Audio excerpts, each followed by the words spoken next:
अगर आपको मेडिटेशन और हेल्थ की बातों को अच्छी रीति समझना है तो यूट्यूब चैनल है शिव शक्ति मेडिटेशन बीके कुसुम, फिर सब्सक्राइब करेंगे और जो लक्ष्मी नारायण का आइकॉन है उस पर टच करेंगे तो हमारी चैनल खुल जाएगी। वहाँ प्लेलिस्ट में आपको सब कुछ ग्रुप वाइज मिलेगा। साथ साथ लाइक, शेयर और कमेंट भी कीजिए। इससे आपका दुआ का खाता बढ़ेगा, बुद्धि का ताला खुलेगा और आप जल्दी जल्दी आगे बढ़ सकोगे। ओम शांति।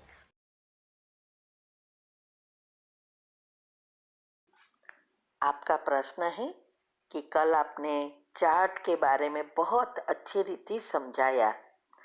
अभी मुझे एक ही चीज़ जाननी है कि किसी भी बीमारी के लिए कमेंट्री करनी है तो क्या डेली एक ही सेम उसी बीमारी से जुड़े चक्र, रंग और गुण की कमेंट्री करनी है या डेली अलग अलग जैसा कि आपकी दिनचर्या में आता है और अलग अलग डे वाइज चक्र की रेंज अनुसार कमेंट्री आती है वो करनी है। और ये करने से, दिनचर्या सेट करने से क्या होता है, क्या महत्व है? उत्तर है, देखो, ये दिनचर्या मनचर्या सेट करना बहुत बहुत आवश्यक है। हमने कई टॉपिक में बताया है कि ये दिनचर्या मनचर्या सेट होने से हमारा पहले बायोलॉजिकल क्लॉक और स्लीप साइकिल दोनों सेट हो जाती है। और इसके लिए मैंने साथ में नियम भी बताए हैं। खाना, पीना और सोना 3 वीडियो रखी है कि हम अगर ये तीनों चीज़ को बदल दे तो आप सोच भी नहीं सकते कितनी प्रगति होगी। तो ये दिनचर्या मनचर्या ही हमारे सारे दिन की जो भी प्रवृत्ति है उसमें मन को सेट रखता है। मना आत्मा और शरीर दोनों का काम एक्यूरेट बनना शुरू होता है।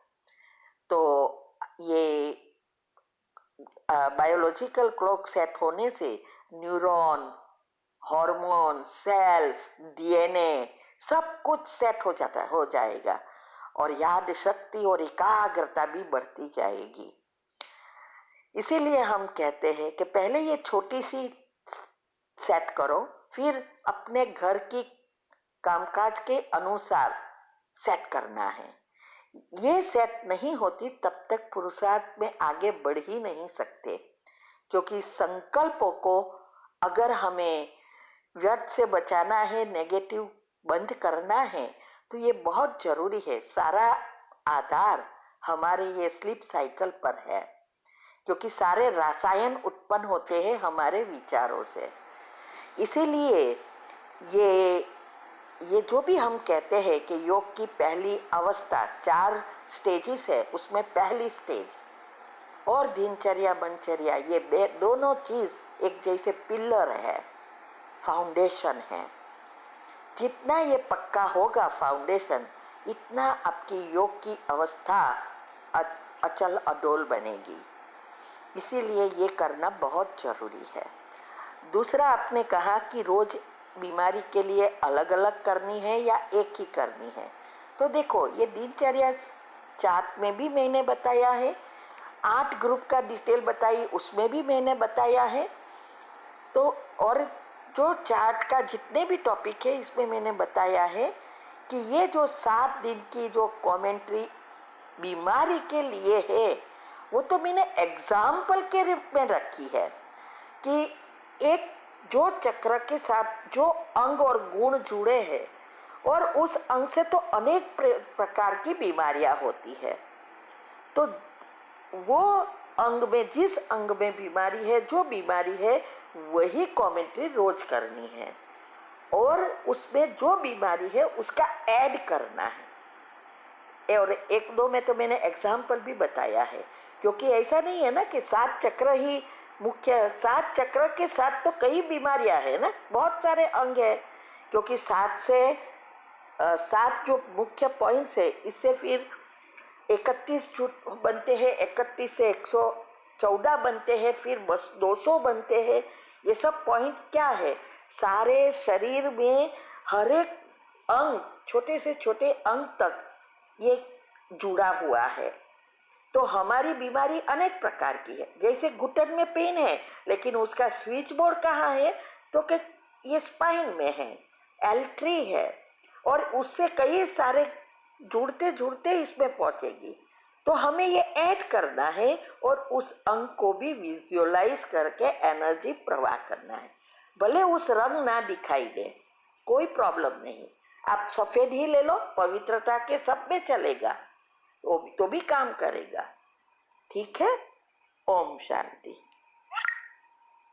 आपका प्रश्न है, कल की प्रश्न के साथ जुड़ा है।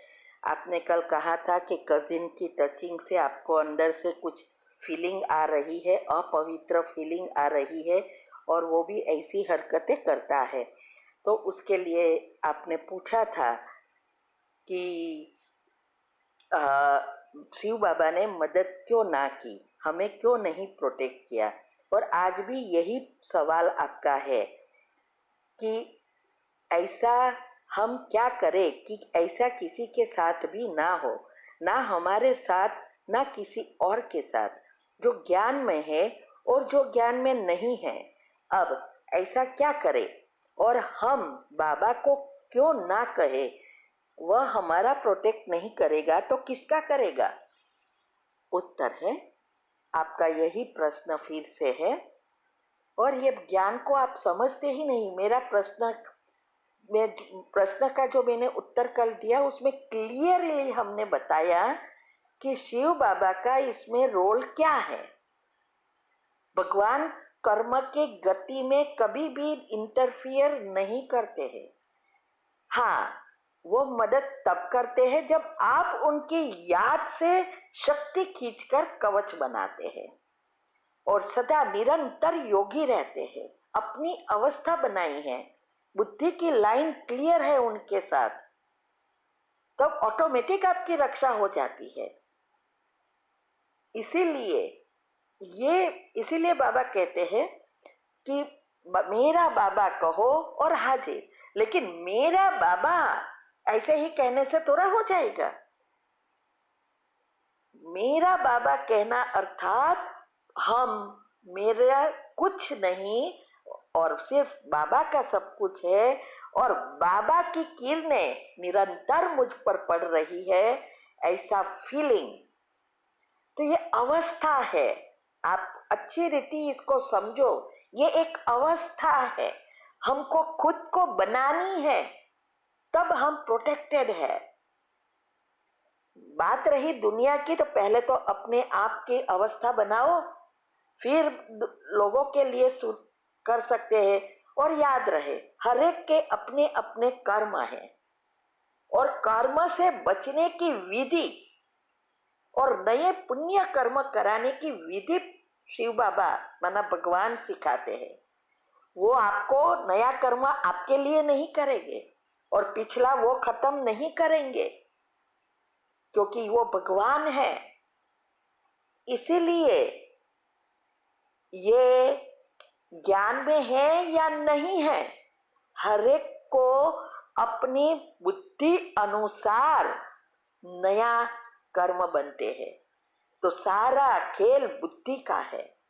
जब तक बुद्धि स्थूल में है, तब तक हमें इसमें प्रोटेक्शन भी नहीं मिलता और नहीं हम बच सकते, क्योंकि गीता में भी कहा है कि हर पल एक सीढ़ी की तरह 1 बाय 1 हमारे कर्म बाहर आ रहे हैं, और कर्म को बुद्धि फॉलो करती रहती है।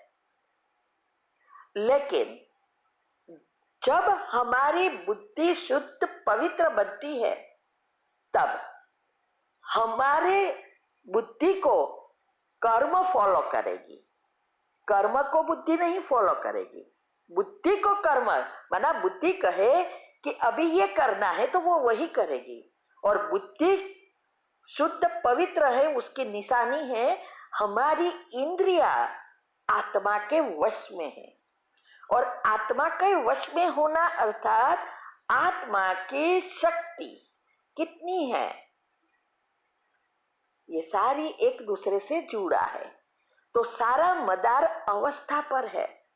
क्यों बाबा कहते हैं कि निरंतर याद करो, पेपर सेकंड का होता है। तो ये सब चीजें दुनिया में जो भी होती है वो सेकंड की होती है, और वो सेकंड चली गई, बाद में अच्छा या बुरा जो भी रिजल्ट है वो हमारा भाग्य बनता है।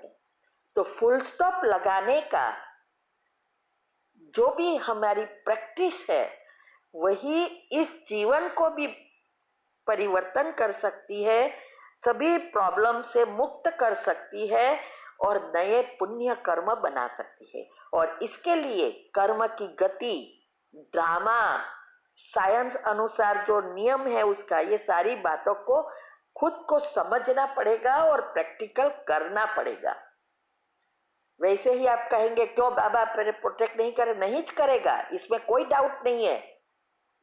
आपका भी नहीं करेगा और औरों का भी नहीं करेगा। ठीक है। ओम शांति।